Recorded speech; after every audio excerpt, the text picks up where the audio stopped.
Well, hello everybody. Welcome to the latest edition of Transfer Talk, your favourite podcast. Great to see you once again. We've got a brand new episode coming up right now. I'm delighted to welcome our two very special guests. We've got Dan Kilpatrick from The Athletic. Hello, mate. Lovely to see you, mate. And you? And Sam Tighe from ESPN. Sam, it's lovely to see you again as well. Fancy seeing you here 3 weeks in a row. We always meet in the same place, don't we? Crazy. Guys, great to have you both on. Dan, I know you, obviously, your job at The Athletic, you cover all clubs, but I know you've got a special love for Spurs. You do the Spurs podcast and so on. Yep. You've been through the ringer, mate. You're looking incredibly well, considering. Oh, thanks, mate. Yeah, it was a horrible season. I absolutely hated it. I mean, the strange thing is with Spurs is they've had two pretty bleak seasons to live through, but they've both ended in a big celebration. Like a year ago, it was Bilbao and the Europa League.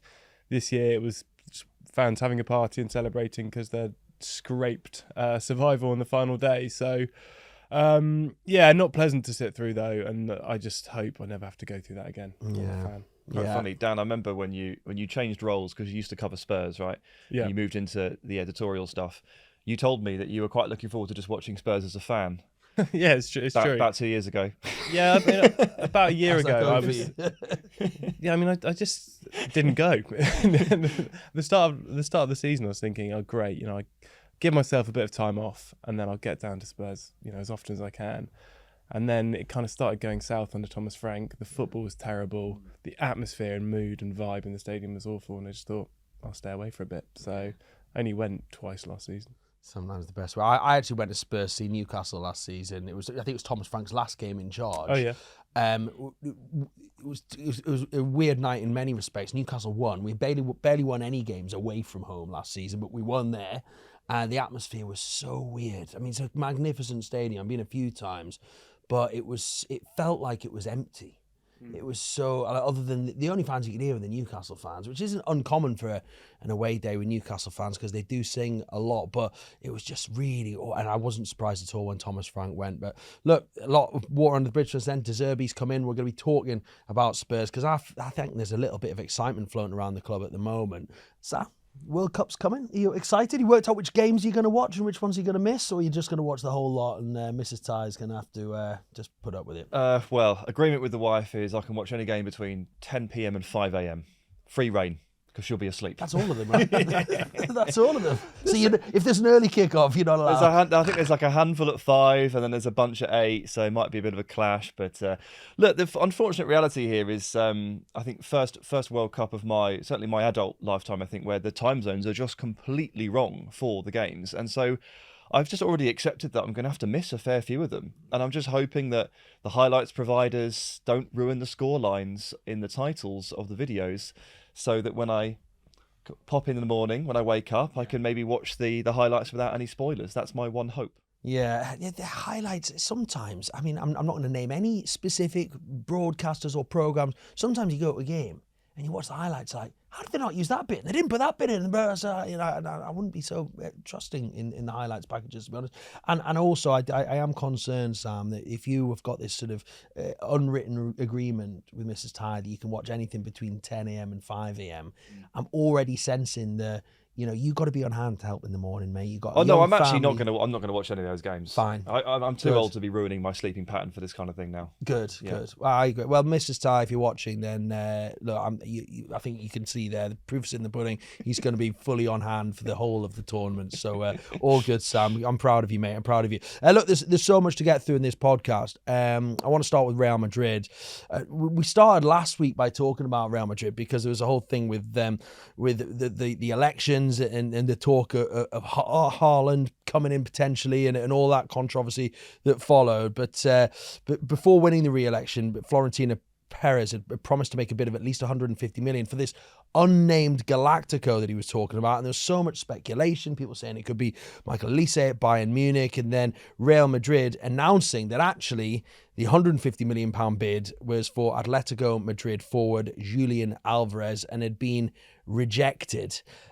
Also a target for Barcelona, as we know. That's caused its own issues as far as Atletico is concerned. The social media team at Atletico Madrid are, well, I mean, they're having a field day, aren't they, the last couple of weeks? And they've come out saying, you make us laugh even more than Barcelona. What did you think?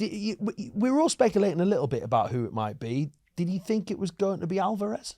Well, I mean, I didn't put too much thought into who it was going to be because it just looked like one of those very empty election promises.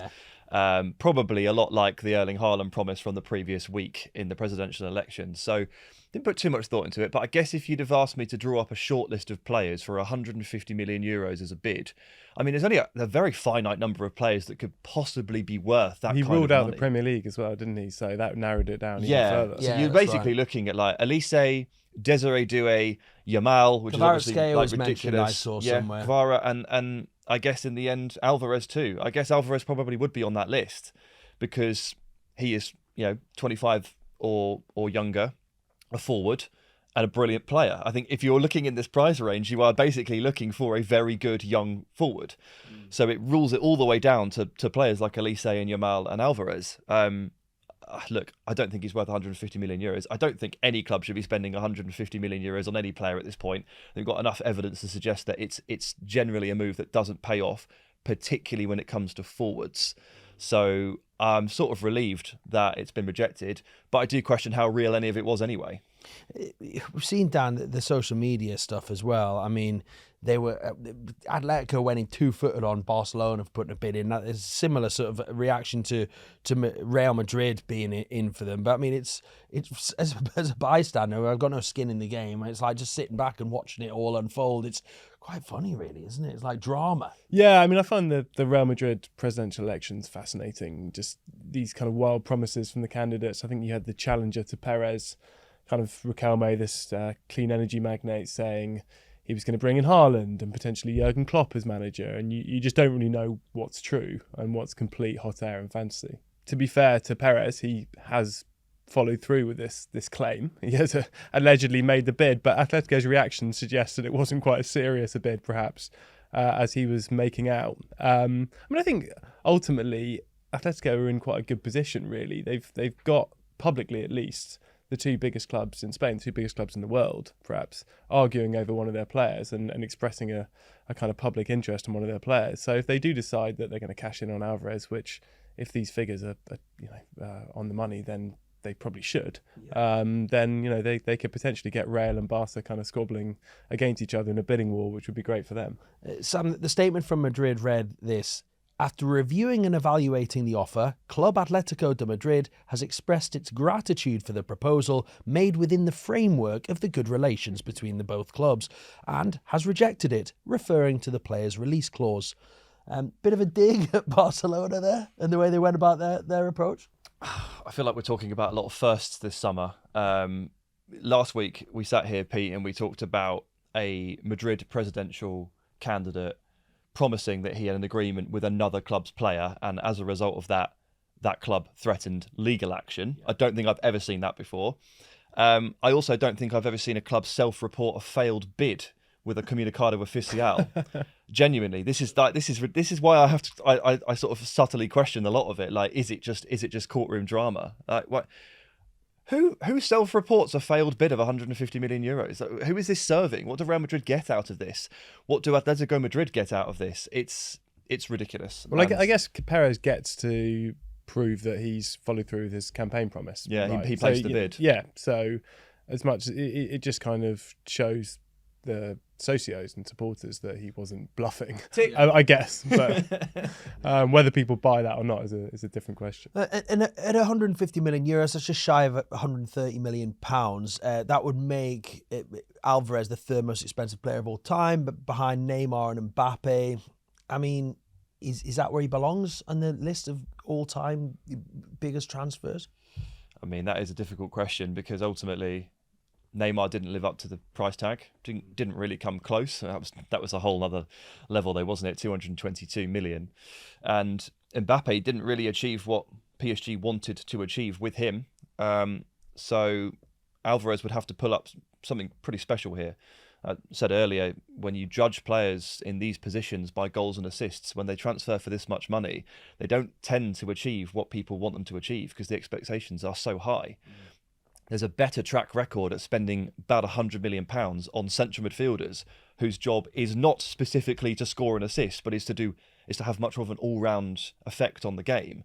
So I think you'd probably say Arsenal and Chelsea fans are relatively happy with the money that their club spent on Declan Rice and Moises Caicedo. But anybody that's spent in this realm for a forward has probably been left thinking, where's the rest? Why didn't you do more? So this is really dangerous territory, and I wouldn't spend this much money on Alvarez, and I wouldn't reject this kind of bid for what it's worth. I mean, if you're Barca, you're immediately thinking of Dembele and Coutinho, right? Yeah. Who didn't total live up failures.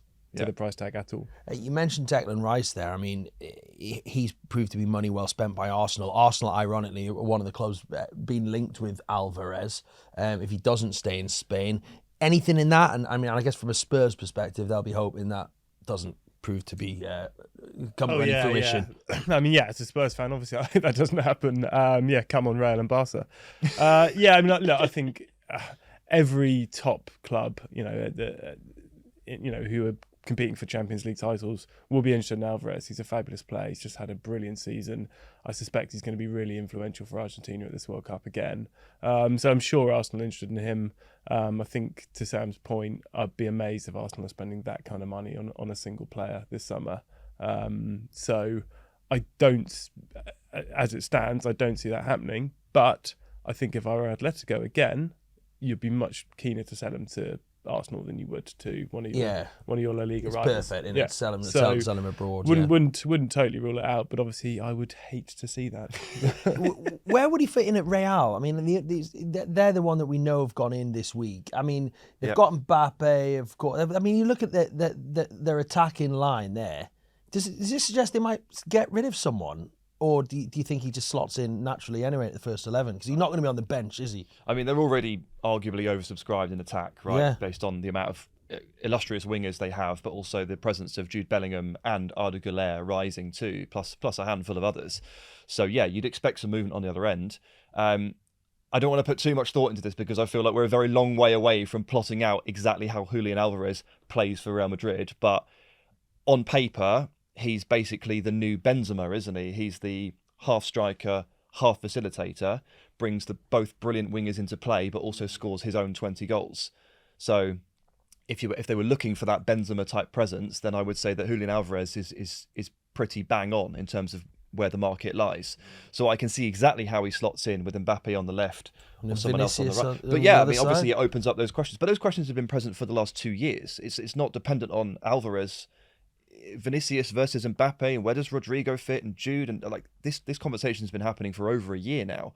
If you add another player to this group, then obviously that conversation intensifies again. But will Man City be kicking themselves? I mean, with all this, I mean, he sort of almost played a bit part role behind Haaland when he was there. He always did well for me. Came on, would score goals, and will they be thinking, we probably missed a trick there. We should have tried to integrate him more into our attacking lineup, or is this just the way football is sometimes? Well, they did get £85 million from him, so it wasn't like a small, it wasn't like a sort of Cole Palmer situation. The problem he had at Man City was they had Haaland and De Bruyne, and if he wanted to play in central areas, they had two generational players in those positions already.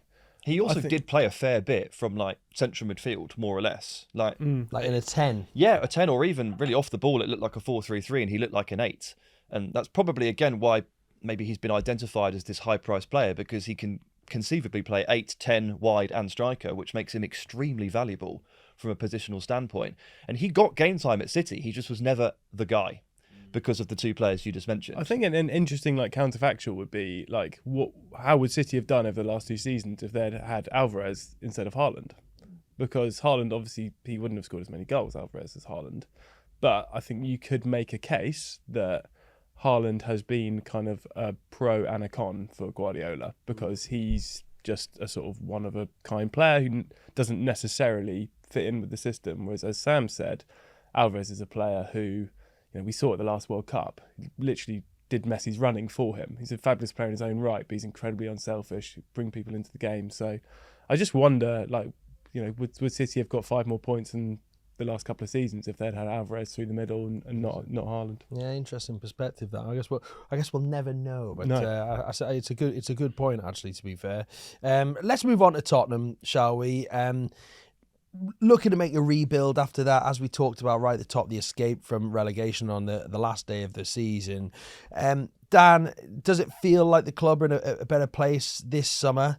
Then last year, when of course they missed out on Eze, missed out on Morgan Gibbs-White, do you feel like they're with De Zerbi at the helm, that they're in a position to strike and get the targets they want?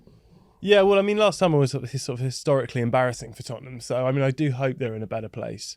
I mean, I think the thing with Spurs is kind of difficult to know, even at the moment, kind of who's making the decisions there. I mean, last summer we knew it. It was Daniel Levy. He was running the club. He was running every single aspect of the club. And I think that really the story of this season has been his removal as executive chairman and kind of Spurs struggling to come to terms with replacing him, because you can't replace somebody who did that much. I think they've made an encouraging start to this transfer window. You know, Andy Robertson has come in. We'll talk about that. It looks like they're going to get Senesi from Bournemouth as well. Who seems like both seem like smart pieces of business to me. But I really want to answer this question at the end of the window, because there have been many, many false dawns with Spurs where you've thought, okay, they're looking a bit smarter. This is more of a joined up strategy. This is encouraging steps, and they haven't kind of followed through on that. Like you said, Levy gone, but Johan Langer's been sporting director. Some talk that someone else might come in alongside him. And how much power do you think De Zerbi will have?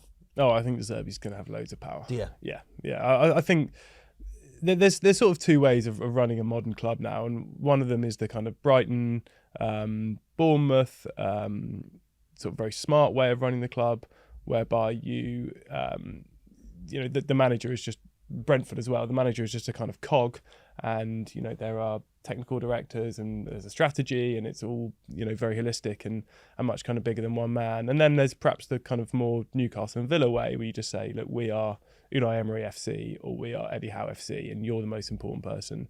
And it's pretty clear to me that Spurs are going to do the latter, and they're going to say to De Zerbi, we are now De Zerbi FC. You get to make the decisions. You get to decide who we sign. Is that because Langer has done such a questionable job over the last couple of years that it's almost being taken off him, or is it more a case of De Zerbi just being? I think in order to do the former, to run the club in that, which is really how most clubs should be run, right? I think you just got to be smart, and I just don't think Tottenham have kind of clever football people running the club. The only other football person there, apart from De Zerbi now, is Langer. Who I think has some qualities, but I don't think has the kind of force of personality or the just the kind of skill set to kind of really run a huge club by himself, which is why they want to bring in another co-sporting director. But I think De Zerbi obviously had them over a barrel when he took the job, because they were in dire straits and he didn't really want it. So I think as part of his agreement, he has been given a lot of money, as we know, and he will have also been given a lot of power, I think. The money situation's interesting, Dan, because £450 million losses from 2020 to the end of last season, a lot of it down to the recruitment that Sam's been talking about. They haven't a great recruitment. It'll be fascinating to see how this all lands on Langer going forward, and how he can find his way at the club, if there is someone else coming in, like you say, De Zerbi, with all of this extra power. But I mean, what we do know is that they can't afford to make any mistakes in this transfer window. They're going to have to box clever, aren't they? Yeah, I think they will have to be smart. I think Spurs have historically always had to be smart in the transfer window because of the way the club was run under Levy. The sort of new owners, although they're not new, it's still ENIC, it's the same people who've been running Spurs 25 years, but the Lewis family have said they want to run the club in a different way now. So I guess one way of sort of offsetting that, the debt problem that you mentioned and the cash flow problem, is that they could pump equity into the club, which they have already done. They could keep putting money in. They could put another 100 million in tomorrow. They've got the cash to do that. But yeah, that Spurs I think will have to sell. They've got sellable assets, people like Reddy Dragusin, Richarlison. I think they'll be looking to move on and try and make some money up, free up the wage bill. But yeah, you're absolutely right. They've got to be smart because they're not going to be able to kind of chuck around sort of Man City type money with the books in the state they are, I think. Yeah, and it's how much can they get for these players they want out. It's easy to think, we'll sell him. It's like who's gonna buy him as well. And Thomas Frank said that, like, when he talked about the rebuild, his quote was, "It's going to be like turning around a super tanker." And you can almost see that, can't you? So much to do.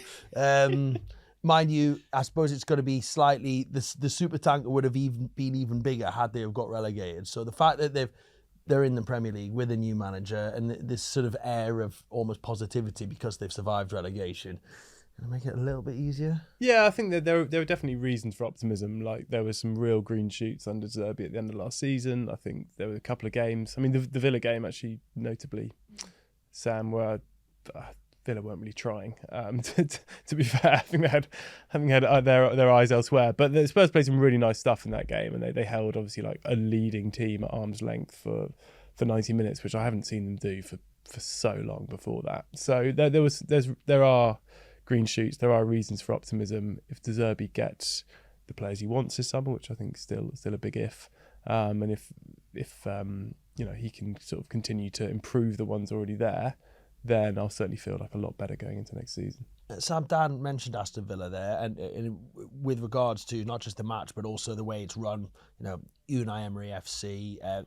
Is this a model that's going to work better for Spurs, do you think, with giving De Zerbi that power and letting him be the manager as opposed to just a part of a cog in a wheel, if you like? Yeah, I mean, it's the original Sir Alex model, isn't it? It's the I run every part of this club. And there is a reason why football en masse has moved away from this model, because I don't think it's particularly healthy overall. But obviously in certain circumstances, it does make sense and it does work. For Spurs right now, it's a case of, if you don't have any trust in the sporting department just above De Zerbi, and if they've eroded that trust, then you might as well basically just hook yourself to De Zerbi and say, well, let's see how far you can take us. Because clearly there are players joining Tottenham that want to play for him. Like Spurs they're already seemingly on the verge of a couple of signings here that I thought might be beyond them. Like Marcos Senesi, I thought would go and just play for, Juventus and just start for them, but he seems to be accepting a role at Spurs which is going to fight for a place, not even necessarily like a guaranteed spot at this point, because Mickey van der Ven is still there, Christian Romero is still there. So De Zerbi has pull, and he has a track record of playing some very good football. He has a track record of coaching very good young players into something. And you look at some of the comments, like Jan-Paul van Hecker has said that he changed his life. If you have an effect on players like that, then it's well worth trying to ride that momentum through. But they'll have to transition back out of that at some point nice and cleanly, because ultimately the reason football moved away from the manager does everything is that football is so all-encompassing these days that if your manager is also your chief scout, you won't be very good at scouting. You'll be okay for 6 months or 12 months, but you'll inevitably look domestically. It'll be players that De Zerbi has been impressed by when they've played against them. You need sporting directors, you need technical directors, and you need teams of people that make these decisions, because football clubs are massive now and they do so many things. So for now, I'm kind of on board with it. But as quickly as they've transitioned into this, they need to get back out of it within about 2 years. I'm going to pick up on something you said there about Van der Ven and Romero, because you both already said that you think Robertson and Senesi, good start to the window, promising, obviously promising is the wrong word, but promising start to the window in that Robertson, we know, is Premier League experience, Senesi. De Zerbi has pull. But what do you do with Van der Ven and Romero? Do you see a future for those two? I mean, they almost epitomise the sort of problems at Spurs last season from an outsider's point of view looking in. Do you see them being a big part for Spurs next season, or do you think that might be, if we're talking about boxing clever, that might be somewhere where Spurs might think, well, we can raise some funds with those two that we can reinvest? Yeah, I think the answer to that is you keep Van der Ven and you sell Romero. Right.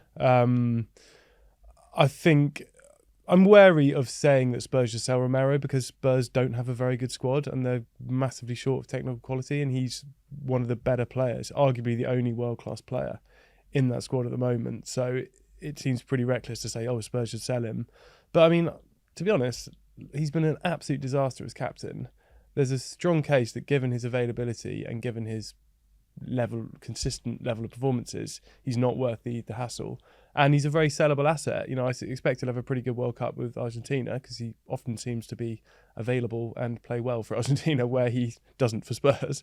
And I think he signed a new contract last summer, so Spurs could get them money back, or presumably better. They'll be for hoping him. a big foreign club comes in. Yeah, they'll be hoping one of the Spanish clubs we mentioned earlier comes in for him. Well, last summer the talk, Florentino Perez. Yeah. Last summer the talk was all Atletico Madrid, 50-60 million euros, and it kind of got quashed with the new deal. I guess if you're looking to sell Romero, you're just hoping that exact conversation just comes back around, aren't you? Yeah, and I like the Van Hecker interest suggests that Spurs are thinking along the same lines, right? Yeah. Because they're not going to. But if Senesi comes in, and I mean, that's not confirmed yet, but presumably that happens. They're not going to buy both of them. They're not going to buy both of them and keep Romero and Van der Ven, and they've got Vuskovic. And there's no European football. And there's no European football, and they got Kevin Danso, who I think is a very able backup. Yeah, you so mentioned that they've got too many centre halves, and I just think Romero, as much as he's brilliant on his day, is a sellable asset. Who has, I think, damaged his relationship with the club and, arguably the fans as well through some of his actions. So it's probably time to say, cheers, but farewell, mate. Van der Ven, I mean, De Zerbi described him as the best left-sided defender in the league or in the world, whatever it was he said. No. Oh, well, that was my question. No. It's quick, isn't he? Well, he's not. Yes, he's very fast. Funnily enough, you're talking about the Spurs games that you went to this season. The one Spurs game I went to at Tottenham Hotspur Stadium was 4-0 Copenhagen when Van der Ven took off box to box and scored. I also went to that game. So, maybe I should go to more Spurs games for your benefit. But I've got a good record. Look, he's not, like, the answer to that question is no, because he's not better than Gabriel and he's not better than Gvardiol. And then there's a whole list of players that you could debate him because he's such a different player to some of the other players. So he's not the best left-sided defender in the Premier League, let alone the world. But he's very good, right? He's very good. And he has cheat code pace and he is very good at dribbling the ball forwards. He's not so good in terms of the build-up and the passing stuff, which is where Spurs have suffered, especially when Romero's been injured. They've lacked that ability to move the ball through the lines. So he has his limitations. But in an ever-increasingly physical and fast game, he has the right traits to be a very, very good player. And he shook off the injuries last season, right? He played most of the games, so even that kind of disappeared.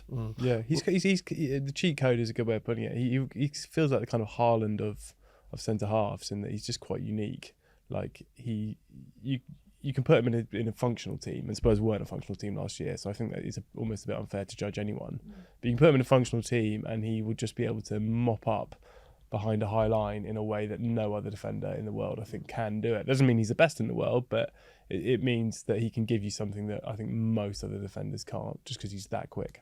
A few weeks ago, we did a keep or sell episode on Tottenham and went through every player and keep or sell. It was quite funny to see Sam Ty turn into a Wall Street trader. It was like sell, sell, sell, sell, sell over and over. In fact, there was no one left at the end. Is there any other saleable assets that you think Tottenham might cash in on this summer to raise funds? Yeah, I mean, like the thing about Spurs is that given the season they've had, there's almost, I can understand where Sam was coming from. There's almost no one in the squad. I didn't sell everyone for what it's worth. Yeah, I mean, but there's almost no one though who I would say is like, indispensable, because they just need a refresh, and I think they need kind of fresh blood in the squad. I think someone like Pape Sarr potentially. I mean, I actually like Sarr. I think Spurs have generally played better when he's been in the team over the last few years, but they've just got so many of that profile in the midfield, particularly now Gallagher's come in. They've just got loads of runners, and it feels like his progress has kind of been sacrificed for Bergvall, Gray, and now Gallagher. So he'd be someone I'd be looking at. Richarlison, certainly. I don't think they need Odegaard and Tell. I think they literally and figuratively get in each other's way, and they just don't need two France under-21 internationals who play exactly the same position and way. Odegaard's injured at the moment, so he's probably going to stay. But if Spurs got a good offer for Mateus Tell, I'm afraid I would be seriously thinking about that. Yeah. One thing I do remember, you did leave some players, but you didn't leave any goalkeepers when you did the. Did I not? Did I sell all the goalkeepers? So you sold all the keepers. Yeah. Oh, I'd be keeping Kinski, I think. So I think giving him a crack as number one. I think we did this literally just after his all-time disaster class. Well, fair enough. But also, we did it pre-De Zerbi.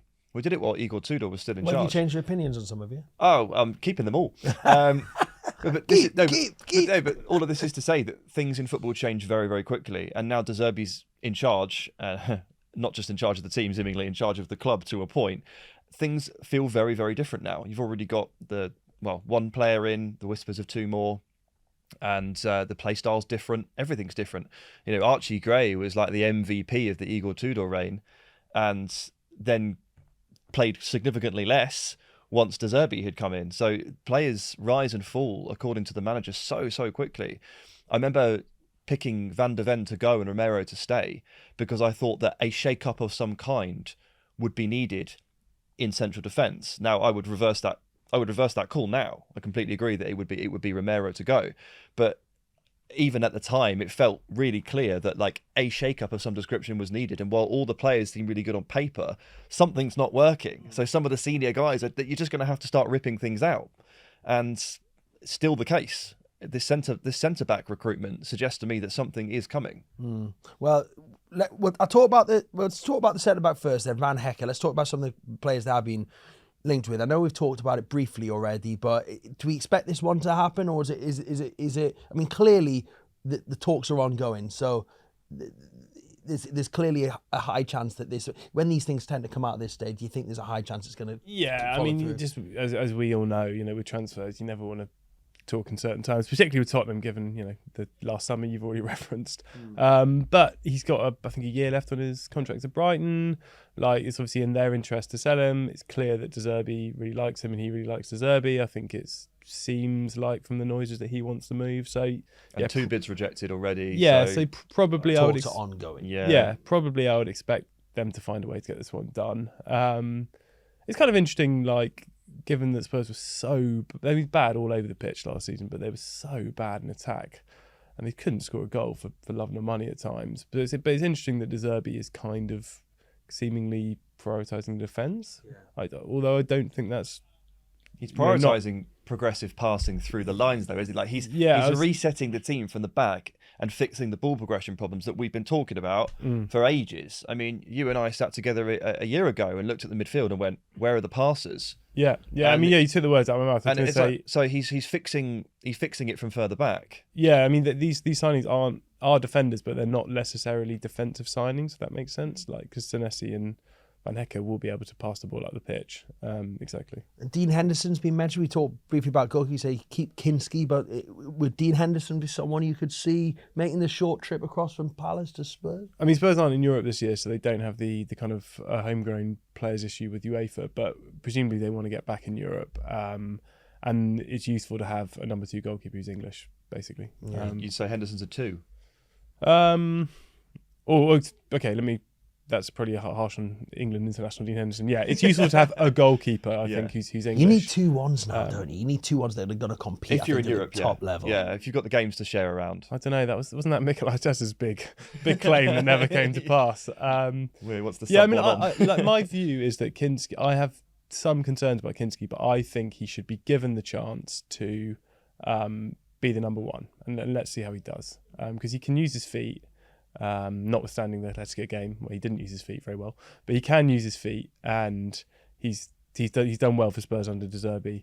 And I forgot to say, when we were talking about the sellable players, I think Vicario isn't a guy who's late 20s, I think 29, with Italy international ambitions. If he's going to be not first choice, then Spurs should definitely try and sell him. Yeah, there's been a lot of talk about him and clubs interested in. Yeah, Juventus have been linked quite strongly as well. It looks like they're on the lookout for a goalkeeper. Kinski is good. I think he could be a very good goalkeeper still. I'm looking at the business now. I'm looking at the age of the players that Spurs are seemingly bringing in. Like, obviously, Andy Robertson is very experienced, into his 30s. Senesi is 29. Van Hecke is in basically the prime of his career at about 26. And it does look to me like De Zerbi is understanding or maybe targeting the need for experience. Mm-hmm. And I wonder, depending on how quickly Spurs want to get through the gears here, and let's say, and I think this is a fair assumption, that Spurs would be looking to go from 17th to 6th at least here pretty quickly. They're not going to muddle around at 11th and do a slow build, because the size of the club demands top 7. And does De Zerbi think that to do that, he needs a genuinely experienced goalkeeper? That would be my question here. And Dean Henderson as a link, it would suit that. Yeah. I mean, interesting that you say that, because you mentioned Gray earlier, but he really leaned on all the experienced players in the running. Yeah. It was Bentancur over Gray and Polino over. Yeah. A quick word on Luka Vuskovic, because we spoke briefly with Julian Alvarez last week about it, but it looks like his future may be away from Spurs. He's had a really successful period at Hamburg, but clubs interested in him. Honestly, no idea what happens with Vuskovic. I don't think that many people do, to be fair. Like, it's odd that, again, let's just add another layer to this centre-back discussion. Not only do you have Romero and Van der Ven, and you have Kevin Danso as a very able backup with Dragas in there. You're targeting Van Hecke and Senesi, and you've got Luka Vuskovic coming back off a very successful loan, like a very, very successful loan. What are you going to do with these 800 centre-backs? What is the plan? I'm waiting, and I'm going to be watching to see. Have this issue being stacked with players in certain positions. I could not tell you what happens here with Vuskovic, and presumably, he's about to start for Croatia at a World Cup. He's elbowed his way into that starting 11 by the looks of it, and it's very hard to get into that Croatia 11 because it's been the same players for 20 years, right? So they're all best buds. So for him to have been able to break that 11 is huge, and if he plays really well, 3 or 4 times. Well, let's see. You might get 40, 50 million bids. Well, is it another chance to raise some funds, that one, do you think? Yeah, it is, but it would be really short-sighted to do it, I think. If Spurs... That would be a question for Spurs, I think. If Sam's right and, he has a good World Cup, he will be attracting a lot of interest. I think Bayern Munich have already kind of made it pretty clear that they like what he did in the Bundesliga with Hamburg last season. But Spurs might think we can sell him and then we can buy these experienced players that De Zerbi wants, as Sam has correctly identified. But I think the blueprint here, right, is what Arsenal did with Saliba. Just be patient. You know that you've got a player who could be one of the best centre-backs in Europe if you take your time and find him the right loans and get him the right pathway to the top. Saliba went out 3 times, didn't he? 2 or 3 so, loans. yeah. It was a long time they waited for Saliba. Yeah, and it's completely paid off. And he turned up at Arsenal, and day one he was ready, and he was one of the best centre-backs in the Premier League pretty quickly. Spurs have that blueprint there. So just take your time, find Vuskovic another loan for next season, a better club, more competitive league than Hamburg, and then bring him back when he's ready and he'll go straight into the team. That's what I would do. But I think there will be a temptation to be a bit short-sighted and get some money for him. Get some money in the bank. Savinho, we talked about the defence and stuff. I was about attacking options. You said they need to score more goals. Savinho's been mentioned. Can you see why there's a link there, or is that not one you see? Well, I can definitely see why there's a link, and I think it's obviously true because this was the case last summer as well.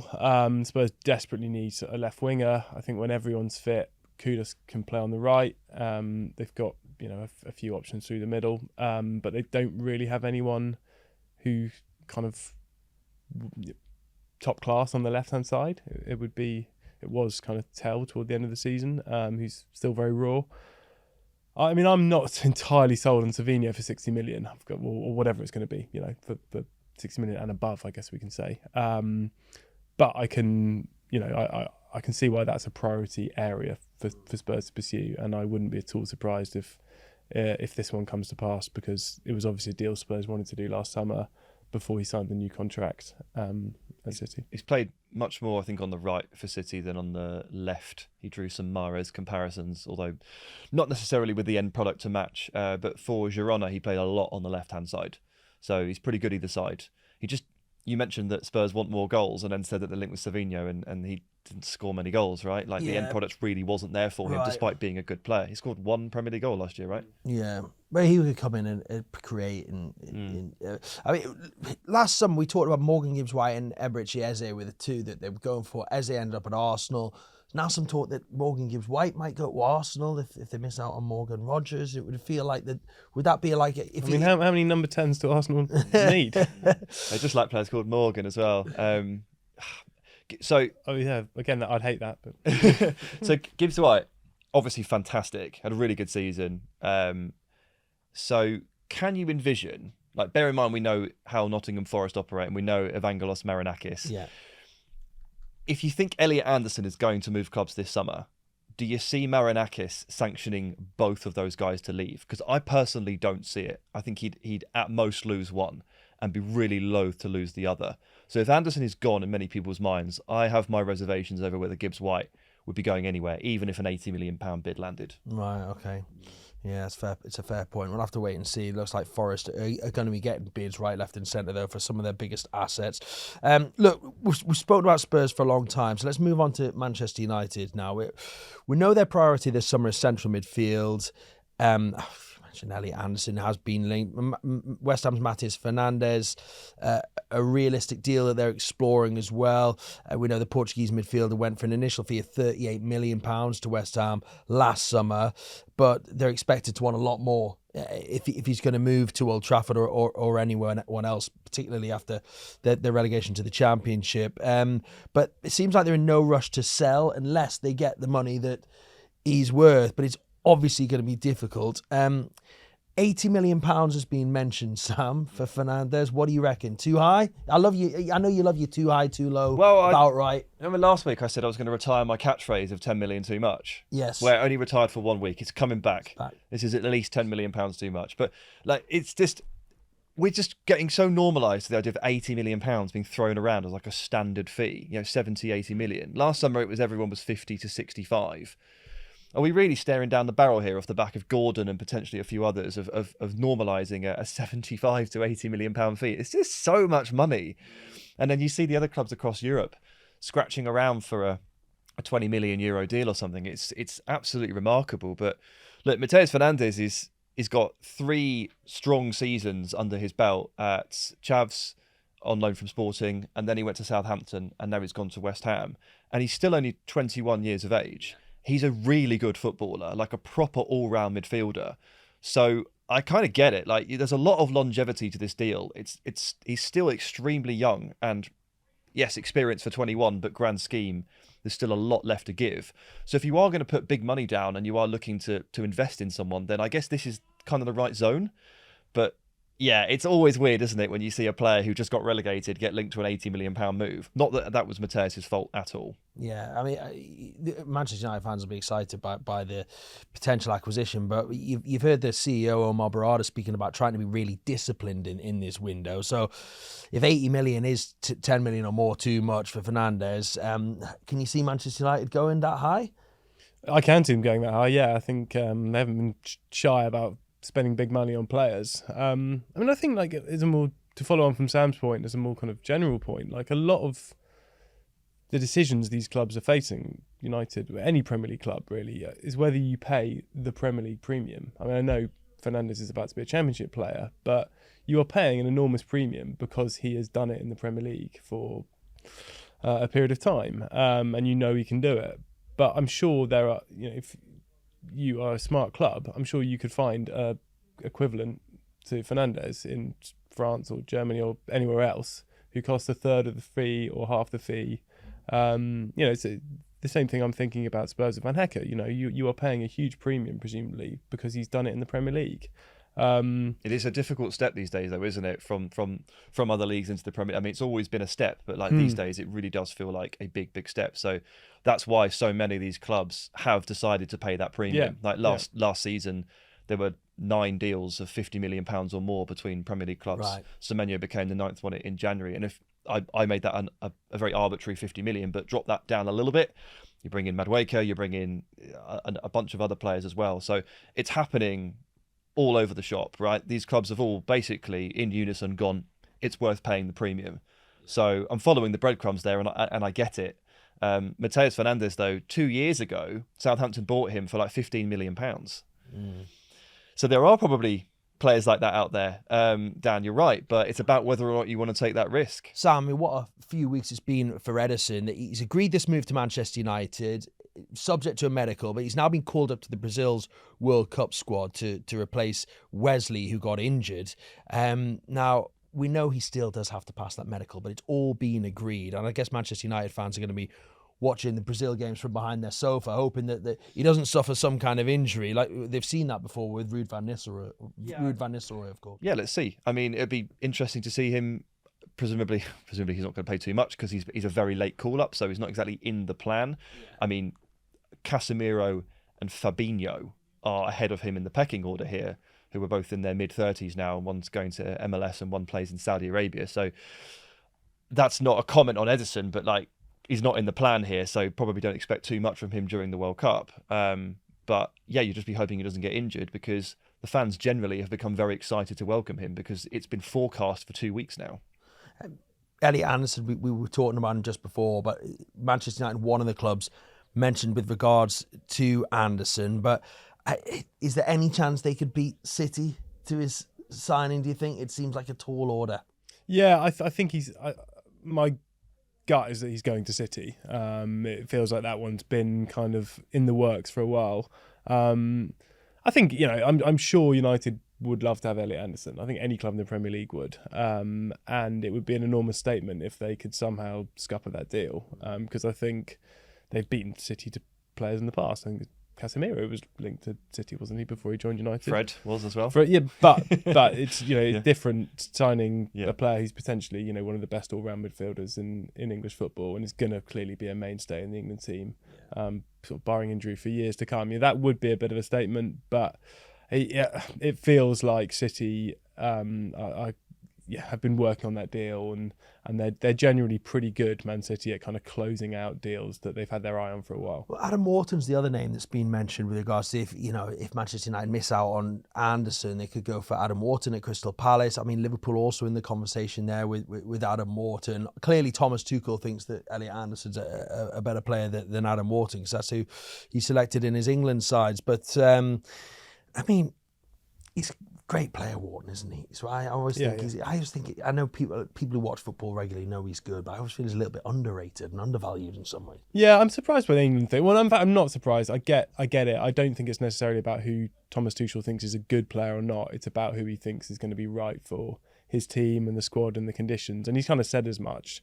I'm sure he thinks that Trent is a better footballer, on paper than, say, Jed Spence, but Spence is more suited to what he wants to do, and that's why he's called him up. And I kind of feel like it's similar with Wharton. Like, I think he's a great footballer, and I think England have obviously traditionally lacked that player who just passes for the sake of passes and can keep the ball and can open things up. And but Anderson's a lot more dynamic. He's more physical, and he can just keep more the ball. Robust. Yeah. Again, fair point. He can do that as well. But I think Wharton. Well, I think Wharton would be a great signing for almost any top club, really. Yeah, I agree. I think he can just slot into a side and make it tick and make it better. And with the greatest respect to Palace, who have had two dreamy seasons, I think he's kind of outgrown that environment now. Manchester United are quite bullish. They brought Carrick. I mean, the world was falling apart. They brought Carrick in and won a few games, qualified for the Champions League, and now you've got Omar Berrada coming out saying this week that they're now in a good place to go and win the Premier League title within 2 years. We put the poll on the Sky Sports website. 60% of fans agreed, yes, they're in a good position to go and challenge for the Premier League title within a couple of years.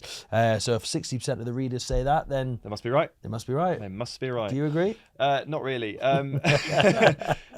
My gut reaction to that is what? But I say it. But he's under a lot of pressure, don't you? But I have to accept that the Premier League is going to look very, very different post Pep Guardiola.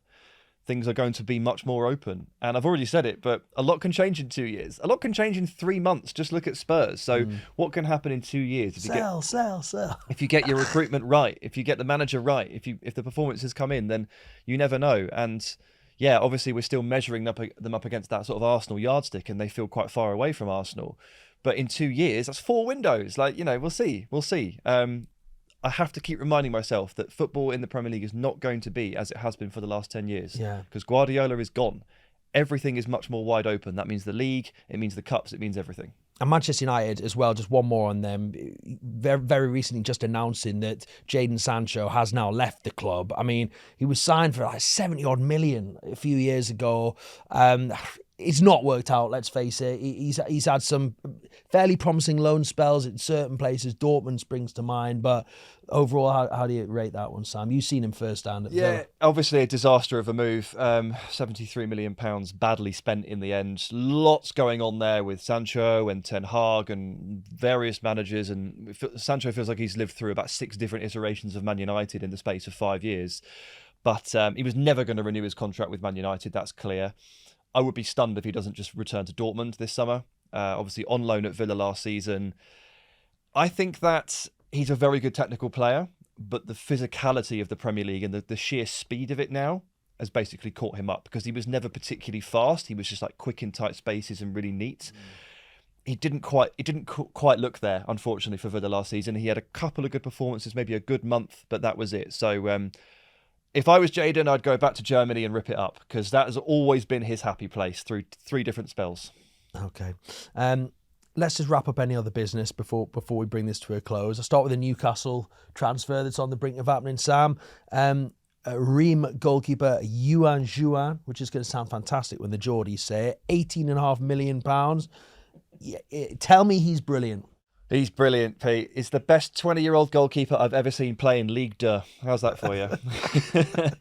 Did you watch much Ligue 2? No, not really. I had a little look. Look, it's a cursory glance. I'm not going to pretend to be the Joan expert in the room, but I had a look at his save reel last night. Last 10 games or so.